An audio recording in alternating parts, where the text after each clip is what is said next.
Hello everybody, I hope आप सब लोग स्वस्थ होंगे, मस्त होंगे, खुश होंगे। आज हम लोग एक्सप्लेन करने वाले हैं movie squid game 2। Movie explain करने से पहले मैं बोलना चाहूँगी कि गाइस जो लोग भी चैनल को विजिट कर रहे हैं प्लीज़ सब्सक्राइब कर लीजिए।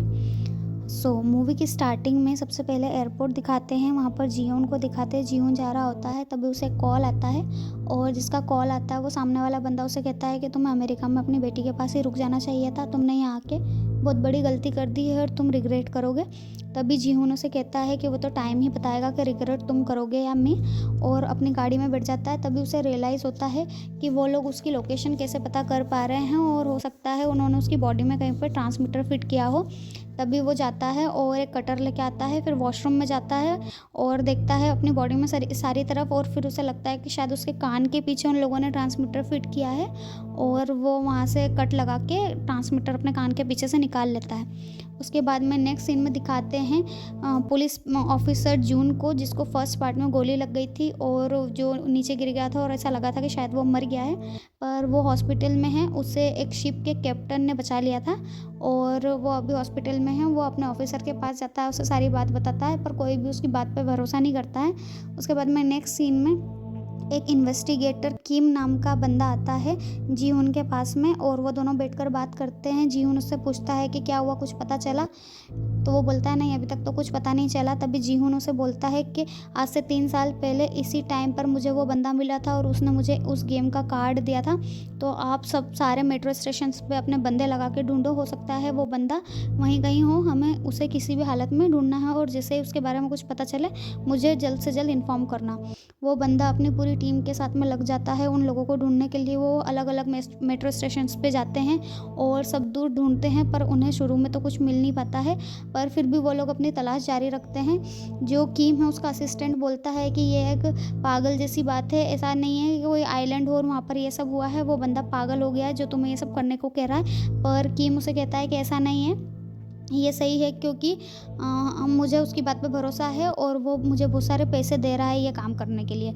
वो लोग अपनी तलाश जारी रखते हैं। इधर पुलिस इंस्पेक्टर जून भी अपनी तलाश जारी रखता है। वो शिप पे जाता है और जो शिप का कैप्टन है उसने ही उसकी जान पहले बचाई थी, तो वो दोनों मिलकर फिर से ढूंढना स्टार्ट करते हैं। कैप्टन उससे कहता है कि अब हमें कौन सा आइलैंड पर जाना है, किस तरफ जाना है, क्योंकि पिछले 3 सालों में तो हमने इतने सारे आइलैंड छान लिए हैं पर हमें अभी तक कुछ भी नहीं मिला है। पर जून उसे बोलता है कि अभी भी हमें अपनी तलाश जारी रखनी चाहिए और मुझे यकीन है कि वो आइलैंड हमें जल्द से जल्द ज़रूर मिलेगा। और वो लोग इधर उधर वापस से वो आइलैंड ढूंढने लगते हैं, पर इस बार भी उन्हें कुछ नहीं मिलता है और बारिश हो जाती है, तूफान आ जाता है, इसलिए उन लोगों को वापस आना पड़ जाता है। इधर दूसरी साइड किम और उसका असिस्टेंट दिखता है अपनी पूरी टीम के साथ में। वहाँ पे किम का असिस्टेंट है, वो पूरी टीम को समझा रहा होता है कि हमें उस बंदे को कैसे ढूंढना है और वो कैसा दिखता है। वो एक बड़े इंसान का डमी वहाँ पे रखता है, उसकी हाइट बहुत लंबी होती है, वो उसके मुंह पे एक मास्क लगा के रखता है और बोलता है कि वो बंदा इस टाइप से दिखता है और वो किसी भी मेट्रो स्टेशन पे हो सकता है और वहाँ पे वो दागची खेल रहा होगा, तो हमें ऐसे बंदे को ढूंढना है। और वो वहाँ पे सारी इंस्ट्रक्शन उन्हें देते हैं और उन्हें बताते हैं कि जिस भी बंदे ने उस बंदे को ढूंढ दिया है उसे बहुत सारे पैसे मिलेंगे। जीवन उसे बहुत सारे पैसे देगा। सारे लोग अपनी तलाश में लग जाते हैं। वो हर अलग अलग मेट्रो स्टेशन पे जाते हैं, वहाँ पे बंदों को ढूंढते हैं, पर वहाँ उन्हें कोई भी नहीं मिलता है। ये सारी चीज़ें चलती रहती है। तभी किम और उसका असिस्टेंट एक स्टेशन पे बैठा हुआ होता है और आपस में बात कर रहे होते हैं कि मुझे नहीं लगता कि वो बंदा हमें कभी मिलेगा भी सही। और जब वो बात कर ही रहे होते हैं तभी उन्हें सामने की तरफ एक बंदा दिखता है जो दूसरे बंदे के साथ में दागची खेल रहा होता है। वो वही रिक्रूटर होता है जो गेम के लिए बंदे ढूंढता है, और वो लोग उसे देखते हैं और वो लोग जीवन को कॉल करते हैं और बोलते हैं कि हमें वो बंदा मिल चुका है। जीवन उन्हें कहता है कि तुम मुझे उसका फ़ोटो भेजो और तुम लोग उसके ऊपर नज़र रखे रखना, और जब तक मैं ना आऊँ जब तक तुम लोग कुछ मत करना, उसके पास बिल्कुल मत जाना। वो लोग उसके ऊपर नज़र रखे रखते हैं और उसके पीछे पीछे जाते हैं। तभी वो बंदा एक दुकान पर जाता है और वहाँ से वन और लॉटरी के टिकट्स खरीदता है। उसके बाद में वो एक पार्क में जाता है और वहाँ पर बहुत सारे भिखारी होते हैं। वहाँ पहले भिखारी के पास जाता है, उसे एक हाथ में वन रहता है उसके और दूसरे हाथ में लॉटरी का टिकट रहता है। वो दोनों चीज़ें ऑफ़र करता है भिखारी को, पर भिखारी उसे लेता है लॉटरी का टिकट और वो स्क्रैच करता है और उसे कुछ भी इनाम नहीं मिलता है। तो वो उसे बन नहीं देता है, वहाँ से दूसरे भिखारी के पास चला जाता है। फिर वहाँ पे भी वो यही सेम चीज़ करता है और फिर तीसरे भिखारी के पास चला जाता है। ये करते-करते कुछ लोग उससे बन लेते हैं, कुछ लोग लॉटरी का टिकट लेते हैं, पर वहाँ पर लॉटरी की टिकट किसी की भी नहीं लगी होती है। किम और उसका असिस्टेंट वहीं पे पार्क में बैठे-बैठे उन्हें देख रहे होते हैं। तभी वो बंदा सारे भिखारियों को ये सारी चीज़ें दे देता है। उसके बाद वहाँ आकर खड़ा हो जाता है और जितने भी बन रहते हैं उन्हें उस बैग में से निकाल देता है और उनके ऊपर पैर रख के उन्हें कुचल डालता है। तभी भिखारी वहाँ आके बोलता है उसे कि तुम उसे क्यों पैर से ख़राब कर रहे हो? हमें दे दो खाने के लिए। तो वो उन्हें कहता है कि तुम लोगों को मैंने ये चीज़ दी थी, पर तुम लोगों ने इसे चूज़ नहीं की और तुमने लॉटरी का टिकट अपनी किस्मत आज़मानी चाही, और वहाँ से वो चला जाता है। तभी किम और अब उसका असिस्टेंट दोनों फिर से उसके पीछे-पीछे जाते हैं और उसका पीछा करते हैं वो, और उधर से जीहोन भी आ रहा होता है। तभी उसकी गाड़ी की स्पीड बहुत ज़्यादा होती है, वहाँ पर उसके ऊपर फ़ाइन लगा देते हैं ट्रैफिक पुलिस। और उस ट्रैफिक पुलिस में एक बंदा होता है और उस बंदे के साथ में दूसरी साइड होता है जून, और वो लोग उसके ऊपर फ़ाइन लगा देते हैं। उसके बाद में वो फ़ाइन पे करके वहाँ से वापस से जल्दी से निकल जाता है। तो जून के साथ जो बंदा रहता है वो उसे कहता है कि पहली बार देखा, बिना लड़े इतनी जल्दी कोई फ़ाइन दे के चला गया। तो वो उसकी आईडी देखता है और जो जून रहता है उसकी आईडी देखता है और वो देखता है कि ये तो जिहोन है, और वो वापस से साइबर कैफ़े जाता है, वहाँ पे उसकी सारी डिटेल निकालता है और पता करता है कि वो बंदा कहाँ पर रहता है, जिहोन कहाँ पर रहता है। इधर वो लोग उस बंदे का पीछा कर रहे होते हैं, उधर जीहोन अपनी गाड़ी से फटाफट आ रहा होता है, और वो किम और असिस्टेंट उन दोनों को ऐसा लगता है कि हमें इसे पकड़ लेना चाहिए जब तक जीहोन आए, नहीं तो ये यहाँ से निकल जाएगा। और वो जाते हैं उसके पीछे-पीछे उसे पकड़ने की कोशिश करते हैं। वो दोनों सोचते हैं कि हम 2 लोग हैं और ये अकेला है, तो हम इसे मार लेंगे। पर ऐसा नहीं होता, वो बंदा बहुत पावरफुल रहता है, वो उन दोनों को मारता है और अपने साथ लेकर चला जाता है। वहाँ पर फिर एक रूम में उन दोनों को दिखाते हैं और उन दोनों के हाथ पैर दोनों बंधे हुए होते हैं, और वो बंदा उन्हें कहता है कि मैं तुम दोनों को एक गेम खेलने के लिए कह रहा हूँ। और वो एक बंदूक लेता है, उसके अंदर 1 गोली लगा देता है, बाकी की 6 गोलियों में से सिर्फ 1 गोली लगाता है, 5 गोलियाँ खाली रहती हैं। और वो कहता है कि चलो तुम्हारी किस्मत आजमाते हैं, स्टोन पेपर सीज़र खेलते हैं, जो जीतेगा मैं उसे गोली नहीं मारूँगा, और जो हार जाएगा उसे गोली लग जाएगी। ऐसा करके वो लोग खेलते रहते हैं, पहला गेम, दूसरा गेम, तीसरा गेम ऐसे खेलते रहते हैं। और ये गेम खेलते-खेलते ही क्या होता है कि किम हार जाता है और उसका असिस्टेंट जीत जाता है। तो वो किम को गोली मार देता है और उसके असिस्टेंट को हाथ-पैर बाँध के एक होटल में पटक देता है। इधर जीहून जाता है, उसे थोड़ी एक जगह पे थोड़ा-सा खून दिखता है, वो समझ जाता है कि उन दोनों के साथ कुछ हो गया है। वो उन्हें बहुत सारी जगह ढूँढता है, इधर-उधर सब दूर ढूँढता रहता है, पर वो लोग उसे नहीं मिलते हैं, इसलिए वो थक-हार के वापस से अपने होटल आ जाता है। और जब वो होटल आता है तो देखता है कि वो जो बंदा है रिक्रूटर, वो पहले से ही होटल में मौजूद है। तो वो उस बंदे से बोलता है कि तुम यहाँ क्या कर रहे हो, कैसे आए? ये सारी बातें उन लोगों के बीच में होती है, और वो बंदा उसे कहता है कि तुम्हें क्या काम है? तुम क्यों मेरा पीछा करवा रहे हो? तो जीहोन उसे कहता है कि मुझे तेरे ओनर से मिलना है। तो वो उसे कहता है कि तुम्हें जो भी काम हो वो तुम मुझे बता दो, ओनर से मैं तुम्हें नहीं मिलवा सकता। तो वो उसे कहता है कि मैं तुम जैसे 2 कौड़ी के बंदे को ये बात क्यों बताऊँ, मुझे तुम्हारे ओनर का पता चाहिए। तो वो उसे कहता है कि एक काम करते हैं, हम दोनों एक गेम खेलते हैं, अगर तुम जीत गए तो मेरी जेब में उसका पता है, वो मैं तुम्हें दे दूँगा। तो वो लोग गेम खेलते हैं। हाँ, वो लोग फिर से वही गेम खेलते हैं कि बंदूक में गोली लगाते हैं, फिर किसको लगती किसको नहीं लगती, इस टाइप से। और फिर वो जो बंदा रहता है रिक्रूटर, वो हार जाता है और वो खुद को ही शूट कर लेता है। जैसे ही वो खुद को शूट करता है, इतने में वहाँ पे उसे जीहून को ढूंढता पुलिस इंस्पेक्टर जून आ जाता है, और उसे लगता है कि जीहून ने उसे मार दिया है। उन दोनों के बीच में हाथापाई होने लगती है। तभी पीछे से जो किम का असिस्टेंट था वो आ जाता है और पुलिस इंस्पेक्टर जून को मार देता है और उसे बेहोश कर देता है। उसके बाद जीहून उसके हाथ पे हथकड़ी लगा देता है और उसे बाथरूम में ले जाता है, बाथिंग टब में बिठाते हैं और उससे पूछताछ करता है, और उसे अपनी सारी बात बताता है कि वो साइलेंट पे गया था और उसके साथ क्या हुआ क्या नहीं हुआ। तभी जून उसे बताता है कि मैं भी वहाँ आया था अपने भाई को ढूंढते-ढूंढते, और मैंने तुम्हें वहाँ पर देखा था। ये सारी बात होती है। उसके बाद में जून उसे कहता है, जून को ऑफ़र देता है कि तुम मेरे साथ आ जाओ, मैं उस आइलैंड को ढूँढ रहा हूँ, तुम भी आ जाओ, तो हम दोनों साथ में मिलकर ढूँढेंगे उस आइलैंड को। तो वो लोग ये सारी बात कर रहे होते हैं, तभी जून उसे कहता है कि ठीक है, मैं तुम्हारे साथ आने के लिए तैयार हूँ। और जो किम का असिस्टेंट था वो भी उन लोग के साथ हो जाता है, क्योंकि उन लोगों ने किम को मार दिया था और उसे भी किम की मौत का बदला उन लोगों से लेना है। ये सारी चीज़ हो रही होती है, तभी जीहून उन्हें अपने एक सीक्रेट रूम में लेकर जाता है। वहाँ पे वो जो जितने भी 1 मिलियन पैसे जीते थे उसने, वो उन लोग को दिखाता है, और वो बोल रहा है कि मैं ये पैसे खर्च नहीं कर रहा हूँ, क्योंकि ये उन सारे लोगों के मौत के खून से रंगा हुआ है, और मैं ये पैसे सिर्फ़ और सिर्फ़ उन आइलैंड पे जो भी लोग हैं उन लोगों को ढूँढने के लिए खर्च कर रहा हूँ। वो अपने एक सीक्रेट रूम में दिखाता है कि वहाँ पे बहुत सारी बंदूकें हैं, बड़ी-बड़ी, छोटी-छोटी हर टाइप की, और वो प्रैक्टिस करता है रोज़, मतलब अपनी प्रैक्टिस कर रहा है, गन शूट कैसे होती है उस टाइप से, और वो उन दोनों को भी अपने साथ में ले लेता है।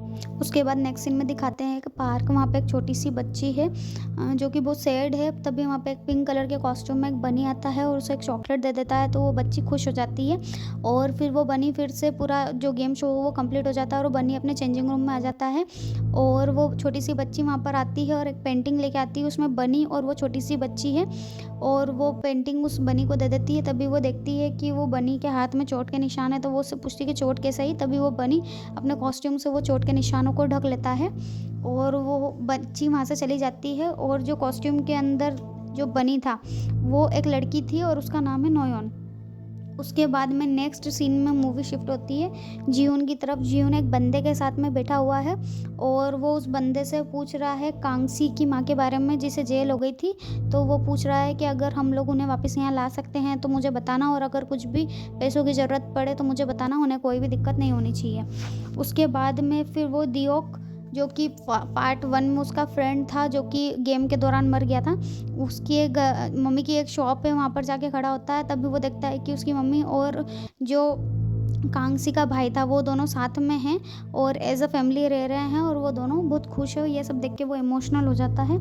और उसके बाद में फिर उस बंदी को दिखाते हैं नोयोन को, वो भी उस बंदे के पास में आई है जिसके पास में भी थोड़ी देर पहले जीहुन आया था।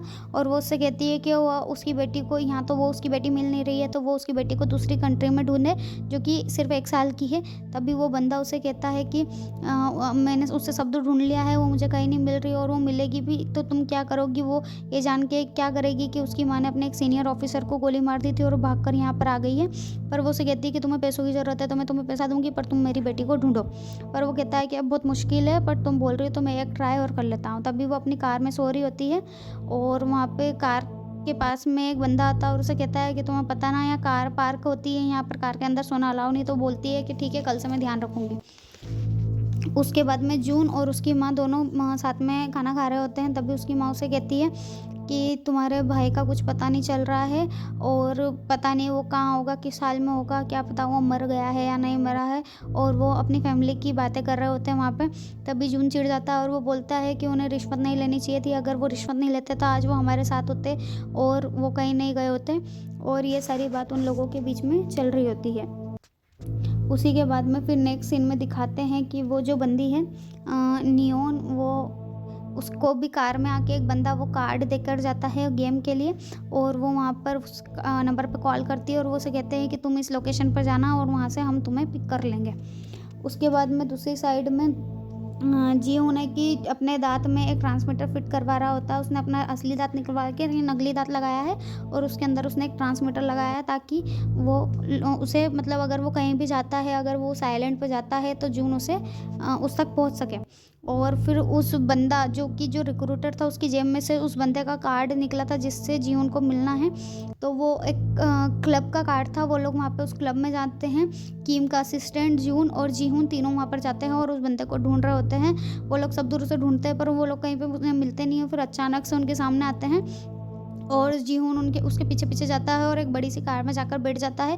और वो जो उस गेम का जो ओनर उससे बात कर रहा होता है और उससे कहता है कि तुम ये सब बंद कर दो और मुझे तुमसे मिलना है, मुझे सिर्फ तुम्हारी बात नहीं सुननी, मिलना। और ये सारी उनसे बात चल रही होती है। और तभी वो फिर डिसाइड करता है कि ठीक है, मैं भी इस गेम में फिर से आने के लिए तैयार हूँ। और वो भी गेम में जाने के लिए तैयार हो जाता है। तभी गाड़ी में एक गैस निकलती है, वो वाइट कलर की, और वो बेहोश हो जाता है। इधर असिस्टेंट और जून और उनकी जो पूरी टीम थी वो लोग उस गाड़ी का पीछा कर रहे होते हैं और उनके पीछे पीछे जाते हैं। तभी उनकी गाड़ी के टायर पंचर हो जाते हैं। पहली गाड़ी का टायर पंचर होता है, फिर दूसरी गाड़ी का भी टायर पंचर हो जाता है और वो लोग उन्हें पकड़ नहीं पाते हैं और वो लोग आगे वहाँ से निकल जाते हैं। पर जीहुन ने अपने दांत में एक ट्रांसमीटर लगा रखा होता है, तो जून सोचता है कि ठीक है, हम उसे जैसे तैसे पकड़ लेंगे।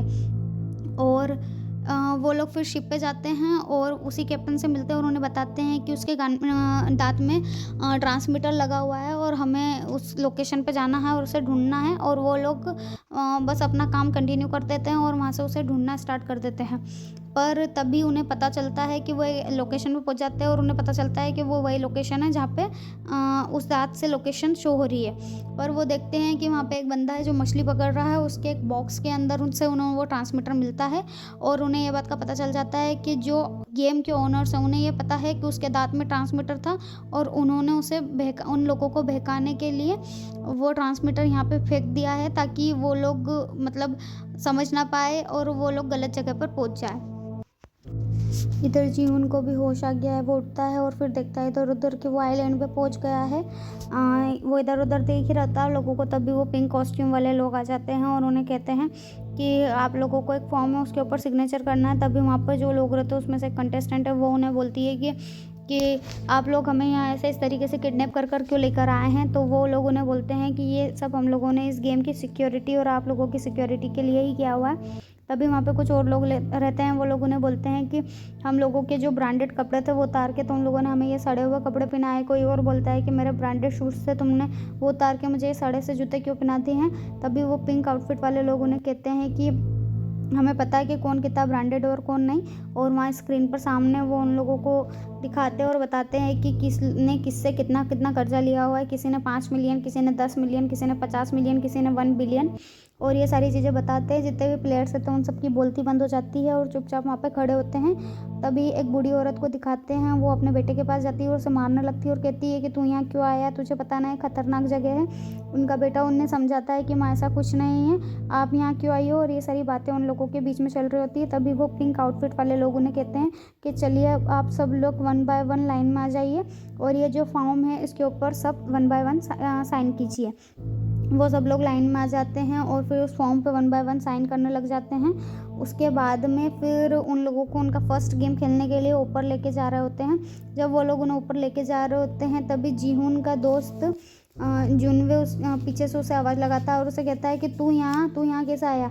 वो उसे कहता है कि जुनवे तू यहाँ कैसे आया। वो लोग आपस में बात कर रहे होते हैं। जुनवे उसे बोलता है कि तू कितना बेकार है, तूने मुझे ये भी नहीं बताया कि तेरी माँ अब इस दुनिया में नहीं रही।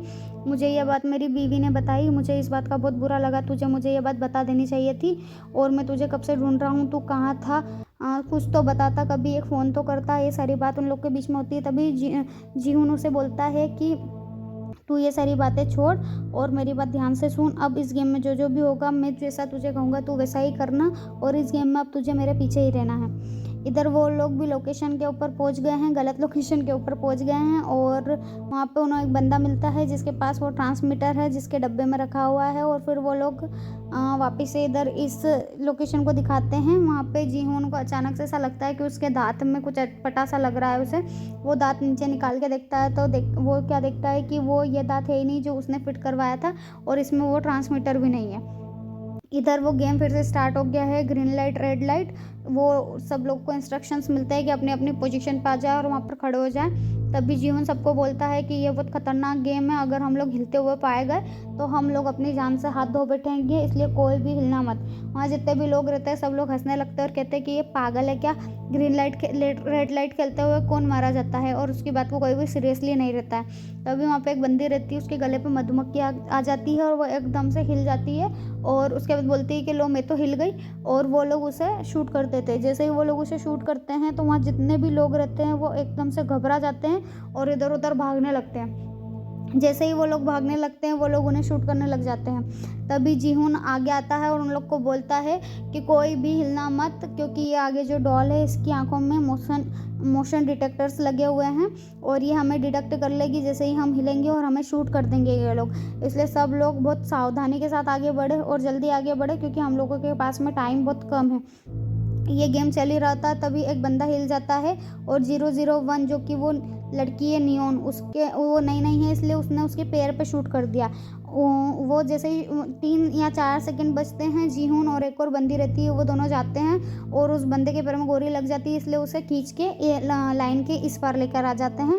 पर वो पहले ही आउट हो गया था, वो तो गलती से उसके पैर में गोली लग गई थी, इसलिए फिर वो 001 उसे फिर से शूट कर देती है और वो बंदा वहाँ मर जाता है। वो सब लोग नीचे आ जाते हैं, सब लोग बहुत डरे हुए होते हैं। तभी वो बूढ़ी औरत कहती है कि हमें यहाँ से जाना है, प्लीज़ हमें यहाँ से जाने दो, हमें और कोई पैसे नहीं कमाने।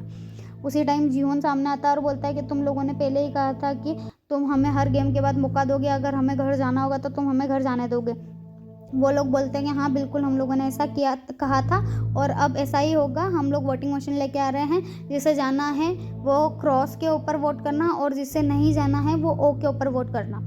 उसके बाद सारे लोग वन बाय वन जाते हैं, जिसे जाना होता है वो क्रॉस को प्रेस कर देते हैं, जिसे रुकना होता है वो ओ वाले बटन को प्रेस कर देते हैं। और ये वोटिंग चली रही होती है पूरे, सब लोग वन बाय वन वोट कर देते हैं। जब लास्ट एक इंसान बचता है तभी देखते हैं कि मैच ड्रॉ हो गया है। मैच ड्रॉ हो गया है मीन्स ये जो वोटिंग का सिस्टम था ये ड्रॉ हो गया, इक्वल इक्वल वोट हो गए हैं क्रॉस के भी और ओ के भी। और जो लास्ट बंदा बचा है वो है 001, वो वही है जून का भाई जो कि फ्रंट मैन है। उसके बाद में वो आता है और वो ओ के ऊपर बटन, मतलब जो ओ का बटन है उसे प्रेस कर देता है। सारे जिन लोगों को भी जाना रहता है वो सारे लोग उदास हो जाते हैं और बैठ के सोचते हैं कि अब हम क्या करेंगे, क्योंकि ये तो बहुत ख़तरनाक जगह हम लोग आ गए हैं और यही सारी चीज़ें चल रही होती है। उसके बाद में वो जो बंदा है फ्रंट मैन वो आता है जीवन के पास में और उसे कहता है कि मैं भी घर जाना चाहता हूँ, पर मुझे पैसों की बहुत ज़्यादा ज़रूरत है, इसलिए मैंने सोचा कि अगर तुमने ये गेम पहले खेल चुके हो, तुम ये पूरा गेम, तो तुम हमें गाइड कर सकते हो और तुम्हारी मदद से हम ये गेम जीत सकते हैं। जो जीवन का फ्रेंड है जुनवे, वो भी यही कहता है कि भाई एक गेम में बच गया तो हो सकता है अगले गेम में भी बच जाएंगे, क्योंकि इतने कम पैसों से तो कुछ नहीं होने वाला, मुझे मेरा पूरा कर्जा चुकाने के लिए और भी ज़्यादा पैसों की ज़रूरत पड़ेगी। और वो सारे लोग वहीं बैठे हुए होते हैं और यही सारी बात करते हैं और उससे पूछते हैं कि बताओ कि तुमने पहले जब खेला था तो सेकंड वाला गेम तुमने कौन सा खेला था। तभी जी उन्होंने बताता है कि हमने पहले वाला गेम ऐसे खेला था कि उसमें ट्रायंगल और अम्ब्रेला वगैरह के शेप्स थे, उनको काटना होता है और डायगोना करके एक गेम होता है, वो गेम हम लोगों ने खेला था और उसमें सबसे ईजी जो शेप होता है वो होता है ट्रायंगल। और वो सारे लोगों को ये बात बता रहा होता है। तभी कुछ लोग उसे बोलते हैं कि तुम सारे लोगों को ये बात क्यों बता रहे हो, जितने लोग मरेंगे उतना अच्छा है। तो जीवन उन्हें डरता है और कहता है कि ऐसा नहीं है, मैं चाहता हूँ ज़्यादा से ज़्यादा लोग बचें। फिर दिखाते हैं कि वो जो बूढ़ी औरत है वो एक लड़की उसके पास आई है जो कि प्रेग्नेंट है और वो अपना अंडा लाके उसे दे देती है कि तुम खा लो, तुम्हारा 9 मंथ चल रहा है तो तुम्हें इस चीज़ की मुझसे ज़्यादा ज़रूरत है और तुम्हें अगर कोई भी ज़रूरत हो तो तुम मुझे बता सकती हो। इधर जो कि थाइनोस करके एक बंदा है रैपर, वो एक MG कॉइन करके बंदे को बोल रहा होता है कि तूने जो क्रिप्टो में हमारे पैसे लगाए थे उसकी वजह से हमारा बहुत ज़्यादा लॉस हो गया है, अब तू यहाँ पे गेम खेल, जीत और जितने पैसे कमाएगा उसमें से हमारा जो भी पुराना हिसाब किताब है वो पूरा क्लियर करना। इधर इन लोगों की भी एक टीम बनने लगती है, जीहून की, जुनवे की, और जो वो फ्रंट मैन है वो, और भी कुछ कुछ बंदे आते हैं और जो उन लोगों के साथ में जुड़ जाते हैं। यही सारी चीज़ें चल रही होती है। MG कॉइन और थानोस के बीच में हाथापाई हो जाती है, वही उनके पुराने हिसाब किताब को लेकर। इधर दिखाते हैं 011 को, वो बंदी नोयन, वो जब ये रेड लाइट ग्रीन लाइट वाला गेम चल रहा था तभी वो देखती है वो छोटी बच्ची के पापा को जिसका बोन मैरो ट्रांसप्लांट होना था, और वो उसके बारे में सोचती है कि वो भी यहाँ पैसे इकट्ठे करने आए हैं अपनी बेटी का पूरा इलाज करवाने के लिए। तभी कुछ बंदे आते हैं उसे बुलाने के लिए कि तुम्हें सीनियर ने बुलाया है। उसके सीनियर ने उसे इसलिए बुलाया है क्योंकि सीनियर और कुछ लोग वहाँ मिलकर जो लोग के बॉडी पार्ट्स हैं उनकी स्मगलिंग का काम कर रहे होते हैं। और जब रेड लाइट ग्रीन लाइट वाले गेम में एक बंदे के पैर पे 011 ने गोली मार दी थी तो वो बच गया था और उन लोगों ने सोचा था कि इसके बॉडी पार्ट हमारे काम आ जाएंगे, पर वो उसे फिर से मार देती है। तो उसके सीनियर ने उसे बुलाया है ये बताने के लिए कि तुम हमारे काम के बीच में क्यों आ रही हो, मैं ही तुम्हें यहाँ लेकर आया था, तुम एक हॉस्पिटल में मरने की कगार पे थी और अब तुम यहाँ आके मेरा ही काम बिगाड़ रही हो। तो वो उसे बोलती है कि मैं आपका काम नहीं बिगाड़ रही हूँ, जो मेरा काम है मैं वही कर रही हूँ, और ऐसे अकड़ में उसे वहाँ से जवाब दे के निकल जाती है। इधर जून समुद्र से आ जाता है और वो अपने सीनियर के पास जाता है और उससे बात करता है, पर उसका सीनियर उसकी बात पे भरोसा नहीं करता है। वो वही आइलैंड वाली कहानी उसे वापस से सुनाता है, पर वो उसकी बात मानने के लिए तैयार ही नहीं होता है और वो उससे कहता है कि तुम्हें एक साइकेट्रिस्ट की ज़रूरत है, तुम अच्छे हॉस्पिटल में जाओ और अपना इलाज कराओ। और वो बोलता है कि ठीक है, मत करो मेरी मदद, अब मैं खुद ही कुछ करूँगा। इधर वो कीम के असिस्टेंट के पास जाता है और वो उन्हें बताता है कि वो लोग हमारी बात पर भरोसा नहीं कर रहे हैं, अब जो कुछ भी करना है हमें ही करना होगा, क्योंकि उन लोगों को हम पर रत्ती भर भी भरोसा नहीं है। वो लोग वहाँ पर डिसाइड करते हैं कि अब हम लोग 2 टीम बनाएंगे, एक टीम समुद्र में दूसरी साइड जाएगी, एक टीम दूसरी साइड जाएगी, और हम लोग आपस में कनेक्ट करेंगे, जिसे भी वो आइलैंड मिलेगा वो हमें बता देगा और हम सब लोग उस आइलैंड पर पहुँच जाएंगे और जाकर वहाँ उन लोगों के ऊपर हमला कर देंगे। यही सारी चीज़ें चल रही होती है। इधर दूसरा गेम स्टार्ट हो जाता है, वही डालगोना, और वो सब लोग ट्रायंगल वाले सेक्शन में चले जाते हैं। और जैसे ही वो ट्रायंगल वाले सेक्शन में जाते हैं, क्या देखते हैं कि ट्रायंगल का जो शेप है वो उन लोगों ने मॉडिफाई कर दिया है और उसे बहुत ज़्यादा कॉम्प्लिकेट कर दिया है। और सब लोग उससे लड़ने लगते हैं और कहते हैं कि तुमने ऐसा हमारे साथ क्यों किया, बताओ, तुमने तो कहा था ट्रायंगल वाला सबसे सिंपल होगा, तुम तो हम सबको अब मरवा दोगे। और सब उसके ऊपर चढ़ने लगते हैं और उसके ऊपर बहुत ज़्यादा गुस्सा करने लगते हैं। तभी एकदम से उसे होश आता है, मीन्स वो सो रहा था और वो सपना देख रहा था और वो नींद से जाग जाता है। और वो बहुत ज़्यादा डर जाता है कि अगर सच में ऐसा हो जाता तो ये लोग तो मुझे जान से मार ही देते, और वो बहुत ज़्यादा परेशान हो जाता है। और यही सारी चीज़ें चल रही होती है। फिर उधर दूसरी साइड वो जो बंदी है प्रेग्नेंट, वो अपने बॉयफ्रेंड एमजी कॉइन के पास जाती है और कहती है कि तुम्हारा फेस अच्छा लग रहा है सूजा हुआ, क्योंकि तुम्हें थाइनोस ने मारा है। और वो बोलता है कि तुम यहाँ क्या कर रही हो, तुम यहाँ क्यों आई हो। तो वो बोलती है कि तुमने भी मुझसे क्रिप्टो में पैसे लगाए थे और वो मैं पैसे हार चुकी हूँ और मेरी हालत बहुत ज़्यादा ख़राब थी, इसलिए मुझे यहाँ आना पड़ा। वो उसे बोलता है कि तुमने क्यों अबॉर्शन नहीं करवाया था, मैंने तुम्हें कहा था कि तुम अबॉर्शन करवा लो। तभी वो कहती है कि मुझे तुम्हारी ज़रूरत नहीं है, मैं तुमसे बाप बनने के लिए नहीं कह रही हूँ, मैं अपने बच्चे को खुद पाल सकती हूँ, मैं यहाँ आई हूँ गेम खेलूँगी, पैसे जीतूँगी और अपने बच्चे को एक बहुत अच्छी लाइफ दूँगी। उधर फिर सब लोग वापस से चले जाते हैं और दूसरा गेम रियल में स्टार्ट हो जाता है। और वो डालगोना वाला गेम नहीं होता है। और उस गेम में 10 मिनट का टाइम मिलता है उन लोगों को, और वो लोग उन्हें बोलते हैं कि 10 मिनट में टीम बनाओ। हम नेक्स्ट गेम का नाम है 6 लेग, इसमें 5-5 लोगों की टीम बनेगी और 5 लोगों को अलग अलग मिनी गेम्स मिलेंगे खेलने के लिए। जब पहला गेम कंप्लीट होगा तभी दूसरा गेम खेलने का मौका मिलेगा, जैसे ही दूसरा कंप्लीट होगा वैसे ही तीसरा गेम खेलने का मौका मिलेगा। यही सब चल रहा होता है, सब लोग इधर उधर भागते हैं अपने अपनी टीम बनाने के लिए। ये लोग भी 4 लोग रहते हैं, इन्हें समझ नहीं आता है कि अब इन्हें 5वां बंदा किसे ले अपनी टीम में। तभी वो प्रेग्नेंट लड़की इनके पास आती है और कहती है कि मैं प्रेग्नेंट हूँ, इससे कोई भी मुझे अपनी टीम में नहीं लेना चाहता है। और ये लोग उसे खुशी खुशी अपनी टीम में ले लेते हैं और उसे कहते हैं कि तुम बिल्कुल टेंशन मत लो, हम लोग तुम्हारे साथ है और हम लोग तुम्हारा ध्यान भी रखेंगे। वो सारे लोग फिर से गेम खेलने लगते हैं जो मिनी गेम्स थे। उसमें पहला गेम होता है दागची, फिर फ्लाइंग स्टोन, फिर गोंगी, फिर स्पिनिंग टॉप और जेगी, ऐसे करके कुछ गेम्स रहते हैं 5 1 बाय 1 सबको खेलने होते हैं। पहली टीम जाती है, वो लोग आधा गेम कंप्लीट करती है और फिर पूरा गेम कंप्लीट नहीं कर पाती, वो लोग उन्हें शूट कर देते हैं।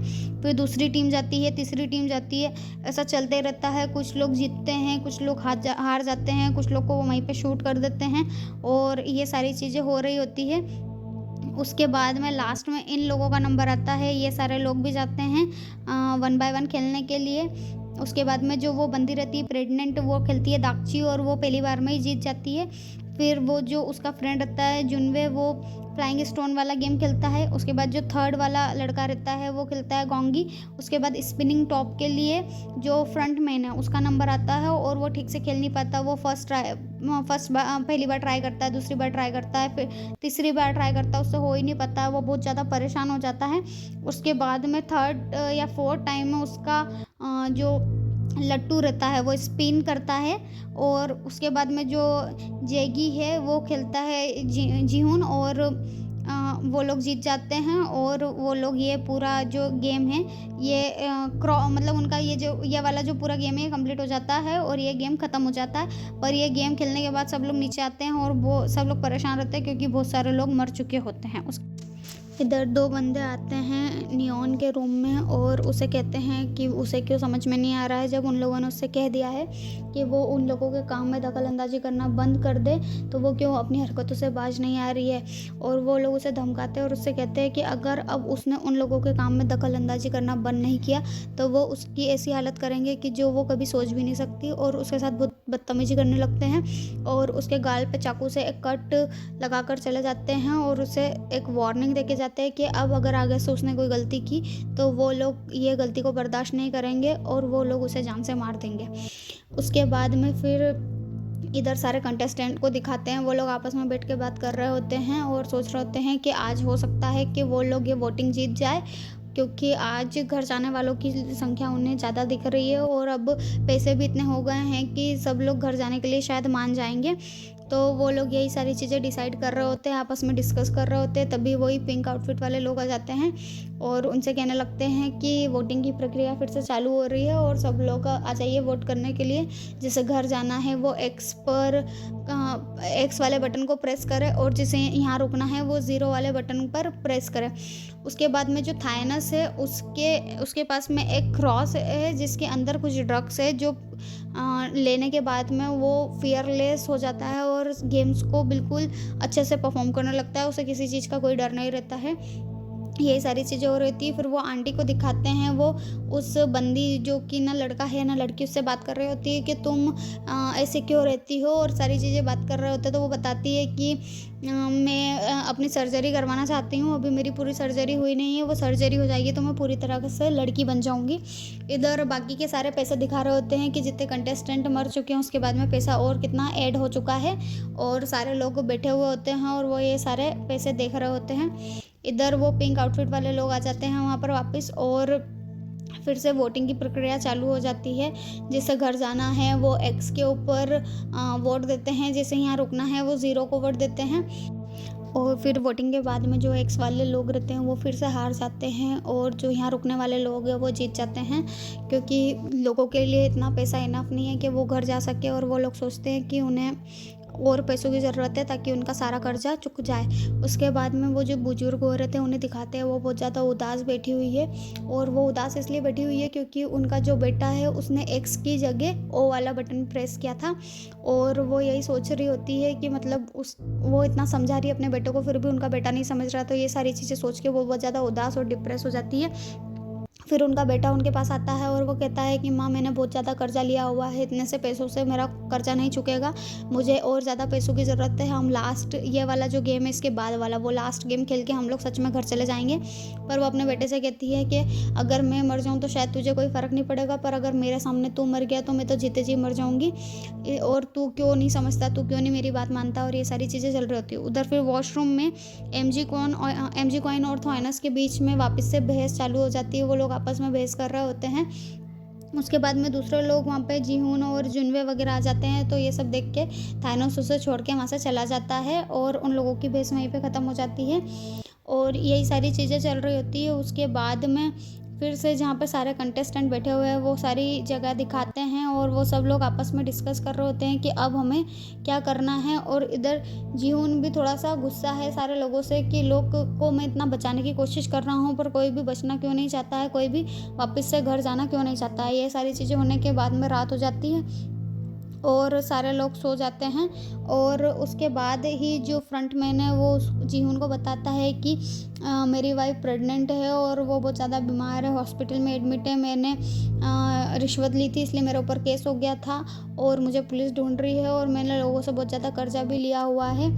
और यही सारी बात चल रही होती है। तभी वो जो बुजुर्ग औरत है और वो जो लड़की जो प्रेग्नेंट, उन्हें वॉशरूम जाना रहता है तो वो लोग जाते हैं और वहाँ पे गेट नॉक करते हैं। वो लोग पहले उन्हें मना कर देते हैं पर वो लोग बहुत ज़्यादा रिक्वेस्ट करते हैं तो वो लोग उन्हें चले जाने देते हैं। वो लोग वॉशरूम जाते हैं, तभी देखते हैं कि वो जो लड़की प्रेग्नेंट है वो बहुत ज़्यादा रो रही होती है क्योंकि वो इस माहौल से बहुत ज़्यादा डर गई है, उसे वो डर लग रहा है।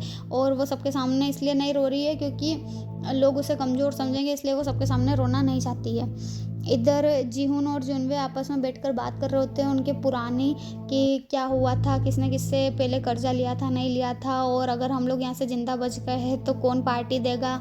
और यही सारी बातें वो पुरानी आपस में कर रहे होते हैं और वो सोचते हैं कि मतलब जो जीहून है वो उसे बताता है कि मैं चाहता हूँ कि जितने भी लोग हैं वो ज़िंदा बच जाए और मैं नहीं चाहता कि ये लोग मरे, और मैं चाहता हूँ कि इस गेम का जो ओनर है मैं उस तक पहुँच जाऊँ ताकि जितने भी ये लोग बेमौत मर रहे हैं ये लोग ना मरे बेमौत। उसके बाद में फिर थर्ड गेम की बारी आ जाती है और सब लोग ऊपर चले जाते हैं थर्ड गेम खेलने के लिए। थर्ड गेम है मिंगल, और मिंगल गेम में ये होगा कि जो भी नंबर अनाउंस होगा 2, 4, 5 उतने लोगों की टीम बना के सामने कुछ छोटे छोटे रूम्स बने हैं, उन लोगों को अपनी टीम को लेके उन रूम में टाइम अप होने के पहले वहाँ पर जाना होगा। तो सब लोग आपस में लग जाते हैं, जैसे ही नंबर अनाउंस होता है तो टीम बनाते हैं और फिर रूम की तरफ भाग के जाते हैं। जो लोग बाहर ले जाते हैं वो लोग उन्हें शूट कर देते हैं।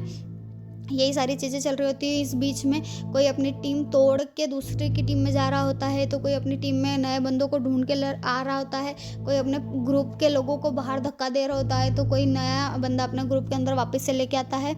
और यही सारी चीज़ें चल रही होती है। तभी जो वो बुजुर्ग औरत और उनका बेटा है वो साथ में जा रहे होते हैं, तभी उन लोगों का हाथ आपस में छूट जाता है और जो कोई दो नए बंदे रहते हैं, वो जो बुजुर्ग औरत है उनके बेटे को अपने साथ लेकर चला जाता है और बुजुर्ग औरत अकेली रह जाती है। उनका बेटा बोलता है कि मुझे मेरी माँ के साथ रहना है, पर वो लोग उसे ज़बरदस्ती अपने साथ खींच के ले जाते हैं।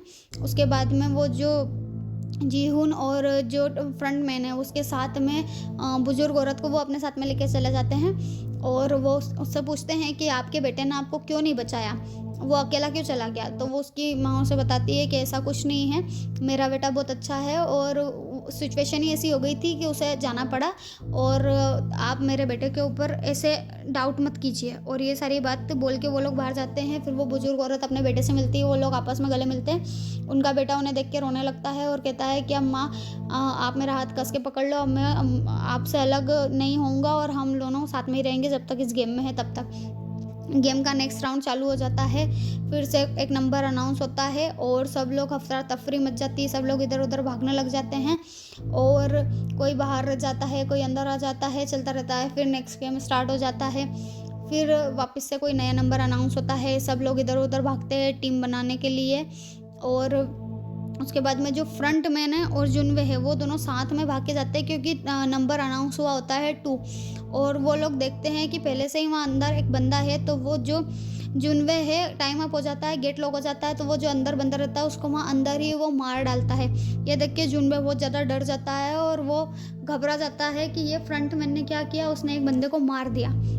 इधर ये जो शिप में लोग हैं इन लोगों को ड्रोन से एक लोकेशन दिखती है, वहाँ पर उन्हें कुछ गेट वगैरह टाइप का कुछ दिखता है और वो लोग उस लोकेशन पर जाते हैं और देखते हैं वहाँ पर एक गेट है। जैसे ही वो 2 लोग उन लोगों में से वहाँ पर जाने लगते हैं और एकदम से ब्लास्ट हो जाता है, उसमें से एक बंदा मर जाता है और एक घायल हो जाता है। वो लोग फिर उस बंदे को, मरे हुए बंदे को शिप में लेके आते हैं और वहाँ पर सोच रहे होते हैं कि ये क्या हो रहा है। उन लोगों को ये बात कैसे पता चल रही है कि हम लोग कहाँ हैं और कहाँ जा रहे हैं और हमारा नेक्स्ट मूव क्या होने वाला है।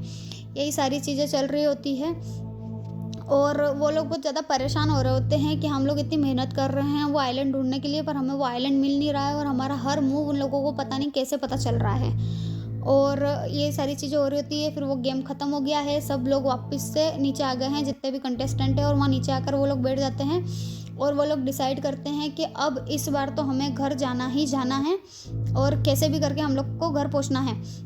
उसके बाद में जो प्रेग्नेंट लड़की, उसका बॉयफ्रेंड उसे अपने पास बुलाता है और उसे कहता है कि क्यों ना इस गेम के बाद हम लोग अपनी एक नई लाइफ स्टार्ट करें, तुम्हारा और मेरा हम दोनों का पैसा मिला लेंगे तो बहुत सारा पैसा हो जाएगा, उससे मेरा लोन भी चुक जाएगा और हम लोग अपनी एक अच्छी नई लाइफ भी स्टार्ट कर सकेंगे और हमारे बच्चे को एक अच्छी लाइफ भी दे सकेंगे। तभी वो लड़की उसे कहती है कि मुझे पता है कि तुम्हें मुझे और मेरे बच्चे से कोई मतलब नहीं, तुम्हें सिर्फ हमारे पैसे से मतलब है और तुम चिंता मत करो, मैं अपने बच्चे की देखभाल अकेले कर सकती हूँ, मुझे तुम्हारी कोई ज़रूरत नहीं। और वो वहाँ से चली जाती है। उसके बाद में वोटिंग की प्रक्रिया स्टार्ट हो जाती है। वोट इक्वल हो जाते हैं, दोनों साइड 50-50, वोटिंग ड्रॉ हो जाती है। तो वो जो पिंक आउटफिट वाले लोग हैं वो उन्हें कहते हैं कि वोटिंग ड्रॉ हो गई है, इसका मतलब वोटिंग फिर से करवानी पड़ेगी, अब नेक्स्ट वोटिंग होगी कल। वहाँ पे जितने भी लोग रहते हैं वो लोग वॉशरूम में जाते हैं और वहाँ पे लड़ाई हो जाती है और जो MG कॉइन है उसे वो लोग मारने लगते हैं। तो जो MG कॉइन रहता है वो कांटे वाली जो चम्मच रहती है वो थाइनोस के गले में घोंप देता है और थाइनोस वहाँ पे मर जाता है। ये देख के जितने भी लोग रहते हैं वो पागल हो जाते हैं और आपस में बहुत ज़्यादा मारपीट करने लग जाते हैं और इसी मारपीट के दौरान 5 लोग मर जाते हैं। बाकी के लोग इधर बैठे हुए हैं, वो देखते हैं कि और पैसे पिगी बैंक में कैसे ऐड हो रहे हैं, उन्हें कुछ समझ नहीं आता। तभी पता चलता है कि वॉशरूम में मारपीट हुई थी, उसमें 5 लोग मर गए हैं और उन 5 लोगों के जो पैसे थे वो इस पिगी बैंक में ऐड हो रहे हैं। उसके बाद में पता चलता है कि जो 5 लोग मरे थे उसमें से 3 लोग थे 0 वाले और 2 लोग थे X वाले। तो अब जो 0 वाले लोग हैं वो लोग ये डिसाइड करते हैं कि आज रात को हम लोग इन लोगों के ऊपर हमला कर देंगे और इन लोगों को मार डालेंगे ताकि हम लोगों की संख्या बढ़ जाए और इन लोगों की संख्या कम हो जाए ताकि हम लोग वोटिंग जीत जाए। उधर समुंदर में कैप्टन है ड्रोन के साथ कुछ छेड़छाड़ करता हुआ दिखता है। तभी एक बंदा आता है, उससे पूछता है कि तुम ड्रोन के साथ क्या छेड़छाड़ कर रहे हो। तभी वो जो कैप्टन रहता है उसे चाकू से मार के समुद्र में धक्का दे देता है। तभी जो कीम का असिस्टेंट रहता है वो आता है और बोलता है कि उसने किसी के चिल्लाने की और पानी में गिरने की आवाज़ सुनी। तो वो कैप्टन उसे वहाँ से टरका के भगा देता है कि वो तो समुद्र की लहरें सामान से टकराई होगी, इसलिए तुम्हें ऐसी आवाज़ आई। इधर ये लोग भी प्लान बना लेते हैं, फ्रंटमैन और जो गेम का ओनर है उसे मारने के लिए। वो लोग सोचते हैं कि जो पिंक आउटफिट में लोग आएंगे हम उनकी गन छुड़ा लेंगे उन लोगों से और उन लोगों पे हमला कर देंगे और फिर हम लोग मैनेजमेंट डिपार्टमेंट में चले जाएंगे और वहाँ जाकर जो फ्रंटमैन है उसे मार देंगे ताकि गेम ऑटोमेटिकली बंद हो जाए। जैसे ही रात होती है लड़ाई झगड़े स्टार्ट हो जाते हैं और वो रोकने के लिए पिंक आउटफिट वाले लोग आते हैं। जैसे ही वो लोग आते हैं ये लोग बेहोश होने का नाटक करते हैं और जैसे ही वो लोग इन्हें मरा हुआ समझ के बॉक्स में डालने लगते हैं ये लोग इनकी गन छुड़ा लेते हैं और इन लोगों पे हमला कर देते हैं और फिर ऊपर चले जाते हैं बाकी के लोगों को मारने के लिए। ऊपर जाते हैं, वहाँ इन लोगों के ऊपर हमला हो जाता है। वो लोग इनके ऊपर फायरिंग कर रहे होते हैं, ये लोग उनके ऊपर फायरिंग कर रहे होते हैं, पर इन लोगों के पास बंदूक में गोलियां खत्म हो जाती हैं। एक बंदे को ये लोग नीचे भेजते हैं गोलियां लेने के लिए, पर वो डर के मारे फिर वापस ऊपर ही नहीं आता है और ऊपर जितने भी लोग रहते हैं वो सब मारे जाते हैं। जो बच जाते हैं वो सिलेंडर कर देते हैं और वो लोग भी मर जाते हैं। उधर जो फ्रंटमैन रहता है वो भी अपना जो ओरिजिनल रूप रहता है उसमें आ जाता है और टीम के जो बाकी बचे हुए लोग रहते हैं उन्हें मार देता है और सामने आके जुनवे को भी मार देता है। जुनवे को मरा हुआ देख के जीहुन बहुत ज़्यादा चिल्लाने लगता है, रोने लगता है और ये पूरी मूवी को यहीं पर वो लोग एंड कर देते हैं। और अब जो स्क्विड गेम है इसका पार्ट 3 आएगा, उसमें आगे की स्टोरी पता चलेगी कि उसके बाद इस मूवी में क्या हुआ था। गाइस अगर आपने इस वीडियो को यहाँ तक देख लिया है तो प्लीज़ चैनल को सब्सक्राइब कर दीजिए and thank you so much for watching this video. Take care.